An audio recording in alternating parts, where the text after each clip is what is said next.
to the leadoff man, Jackson Spencer. Again, it's really just been the Cats putting the ball in play and Graham not been able to knock it down with a stick to this point. They've just had issues defensively, 4 errors. Well, we're right in the situation that we wanted to be in. Graham's in a situation they did not want to be in. You know, they didn't want to look on the scoreboard and be down, 6 runs. I mean, it just puts a lot of pressure on you when you're struggling to put the ball in play. You're struggling fielding the ball, and you look up and you're down by 6. I mean, it just makes it tough. And right now, I'm pretty sure they're low on confidence right now. Griffith winds and fires that one inside and misses, and that evens the count back up at 2-2.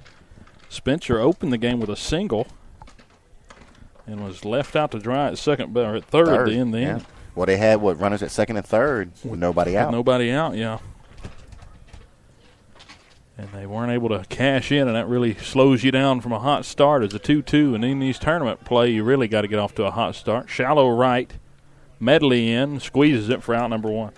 And right there, that's this prime example. The confidence, like you can just read their body language. Like we're confident when the ball go up in the air that we're going to catch it. You look at Graham, it's almost like oh man, my turn. Yeah.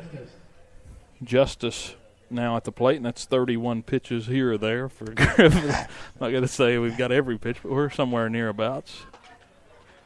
As he winds and fires, Justice at the plate. This one, a good pitch on the outside, 0-1. It's a pitch you earn as you start to throw as many strikes as Griffith has this year. But you make a good point. We're up 6-0. Play tomorrow. Got to swing through. Got to come back with Regis next week. How long do you let him go?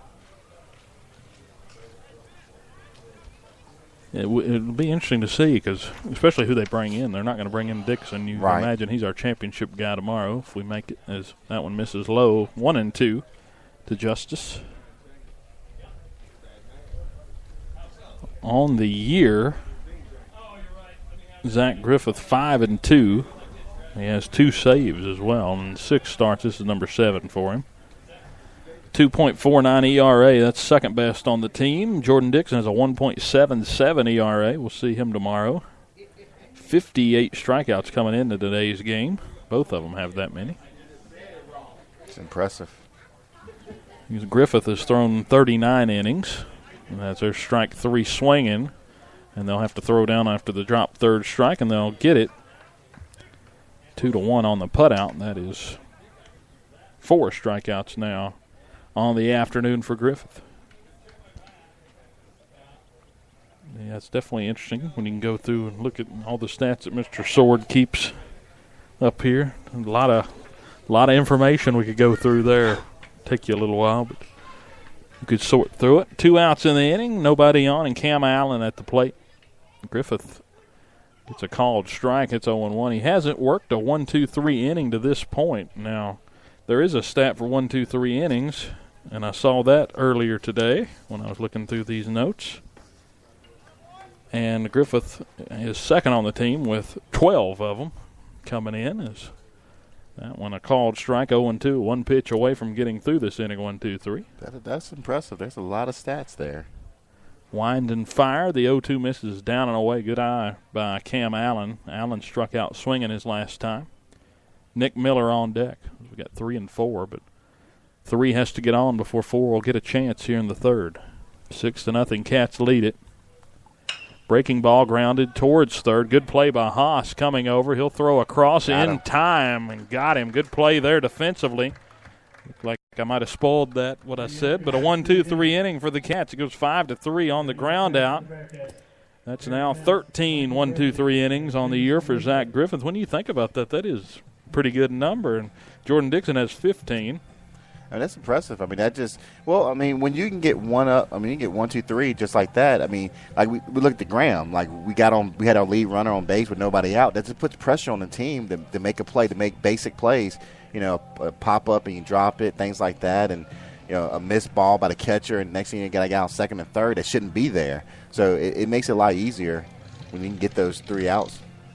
So the 1-seeded Cats leading the 4-seed, the Graham G-Man, 6-0 as we head to the home half of the third inning here at Boyce Cox Field. And let's take a second real quick. We've been talking about stats. Let's continue that talk for just a second. I went through and got some of the important ones from the team for the regular season through the 20 games. And the Cats, of course, 13-7 regular season.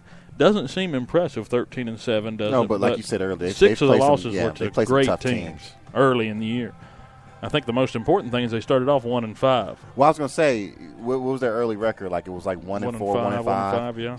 So I mean, you look at their last remaining games. I mean, they haven't really lost.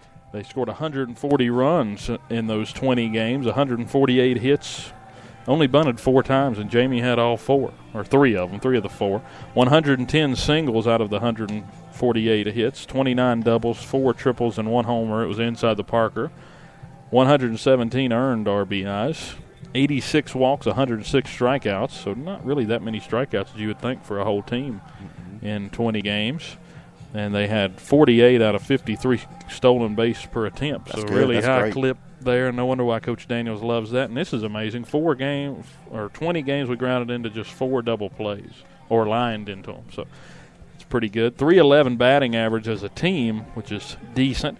And we hit 351 as a team with runners in scoring position. That's an impressive stat. When you get guys in scoring position, you got to be able to knock them in. And I think our top guy with runners in scoring position is Justin Lewis, as Mouse will lead off the inning. That'll be why in he the third.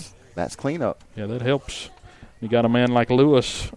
He has 13. He's 13 for 26 with runners in scoring position, so an even 500 with runners in scoring position on the year. So very impressive. It's a called strike, 1-1 to Mouse. Well, you look at Graham, that first inning, if they had runners second and third, nobody out, if you can get 1 hit there, you might be up 2-0.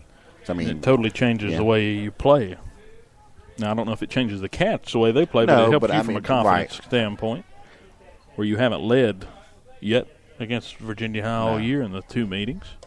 Would have been nice. And it puts a little bit pressure on us. If they can lead for a few innings and be up 2-0 for a few innings, then we might start pressing a little bit.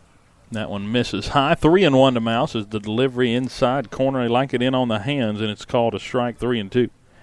Now, as far as pitching, 3.41 ERA as a team this year for Virginia High. 59 earned runs out of the 85 they've allowed. That one's a called strike 3 down and away. The dugout for the Bearcats didn't like that call. But a strikeout, and that's the first strikeout, actually the third strikeout of the afternoon for Spencer. Shortstop number 3, Michael Bradley. As now Michael Bradley will come to the plate. So Graham has a chance here to sort of slow things down facing the bottom third of the order. But like we said, those numbers for you. But now I like to see what their ERA was after those first few games. Oh, yeah, it was bad there. 20-some runs to Abingdon, and then a couple, I forget how many to Tennessee High. Yeah. I don't know. Was it 20? It wasn't quite 20, I don't think, to Abingdon, but I think Tennessee High beat us worse than Abingdon Yeah, did. it's like first 50. I think Abingdon was 14. Tennessee High might have been 15, but that was a long, long time ago.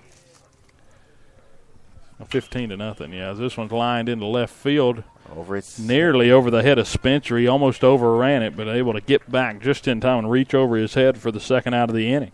And that's little things like that. I mean, right now these kids are, they're struggling. I mean, they're struggling just fielding easy plays right now. Abingdon, we lost that first game 11-1, and we lost Tennessee High the next night 15-0. Yeah, it was a rough start. What was the start? Was it 1-6 or something? Looks like 1-5. Yep. So 1-5 start, and they've lost 2 since. They lost that return trip to Tennessee High, and then we lost to Lebanon. That was only 2 since then. 1-0 to Lathrop. This one a called strike down and away, and it's 1-1. Spencer trying to match what his counterpart Griffith did in the early part of this inning with a 1-2-3 inning, and he's a pitch away as that's a called strike down and away. 1-2 to Jamie Lathrop. Lathrop singled his last time up, drove in a run. Here's the pitch, 1-2, down and away, missed, 2-2. And this would be the first inning that they didn't get on that we didn't get on base. It's true. It'd be the first time they've had a 1-2-3. Yeah. Now the Cats were 2 for 2 getting the leadoff man on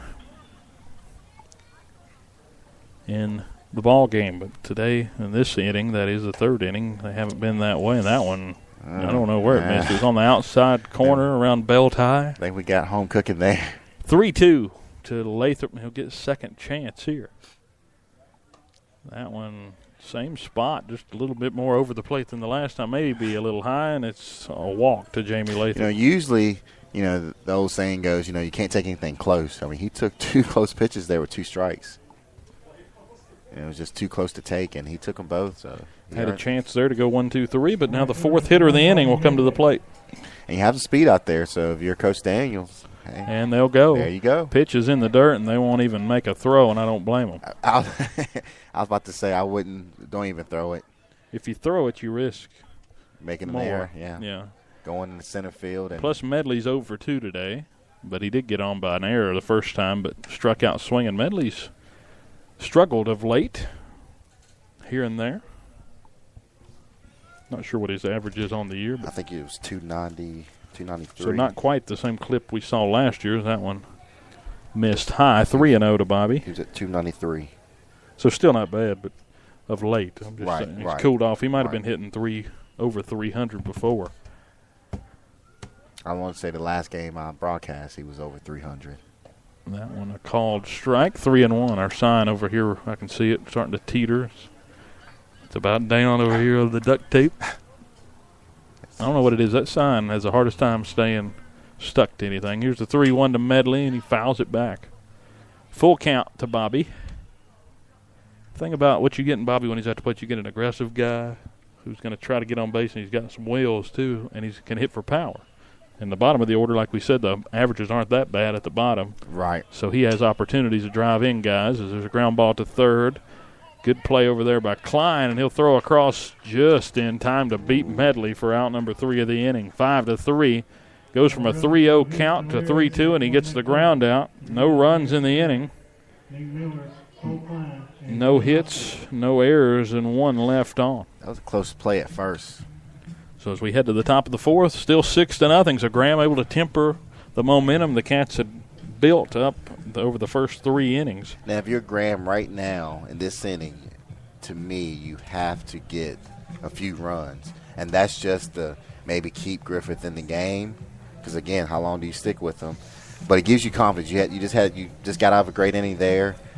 Maybe get 1 or 2 runs right here. Get yourself back into the ball game. Get some confidence. Plus, on Graham's side, you were wanting to get ready because you're going to have to play a Mountain 7 district team in the region because you finished in the top 4. So we shall see. I don't know points-wise. I don't think that matters. I think it's where you finish, right, in district play. How does it work for baseball? Any different than? I think points still come into play a little bit, but I think with the records right now, I don't really think at this point anything really matters with the records that all. I didn't know if somebody could sneak in and take 4th from them or what. As Griffith throws his last warm-up pitch, we'll just stay here with you. I think they're locked in, number 4. The Mountain 7, I think I got sort of a raw look of what teams should be in. It should be Battle, Wise Central, Ridgeview. Abington goes to 3A. Yeah. And I don't know who that middle team was. Ridgeview would be the 4th. Union. That's who it was. So it was Battle, Wise Central, Ridgeview, or Union, and then Ridgeview would be the 4th. So we'd play Ridgeview here on Monday if it held up like that. We just have to see, though, as this one's lined hard out to left field. Coming over Dixon, and he'll knock it down, keep it from going to the wall. It should be extra bases. Miller's going to try. The throw is offline as Davidson had to come over a double for Miller. And that's what I'm talking about right there. Make a throw there. I'll be honest with you, for a second there, I thought they weren't going to send him. We kind of stopped at first there for a second. But, I mean, you just got to send them. And, like I said, make a throw, and the throw was offline. 5 hits now in the afternoon for the G-Men as they have a runner in scoring position and nobody out. Leadoff double by Cole Klein. And, like we said, get a little pressure here on Griffith as that one's fouled back. That was our first hit since that second inning. And they've made pretty good contact. They've had some good hits. Yeah, they opened the game with 2 hits. Yeah. Had a good one down the line.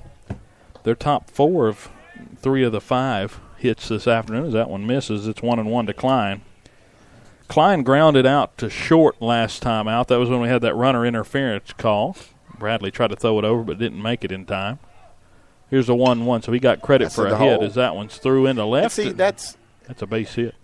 And that's what I'm talking about right there. He jogged to third. Be aggressive here. You're down 6-0. He jogged to third. Yeah, he was. Yeah, he kind of waited like he was waiting to see it through, but even after it got through, he didn't really turn it on. As an outfield, if I see that, I know you're not even trying. You're not even going to make an attempt. So I'm not going to try to hurry up and get the ball in. Yeah, didn't put any pressure on Dixon to come up and field that.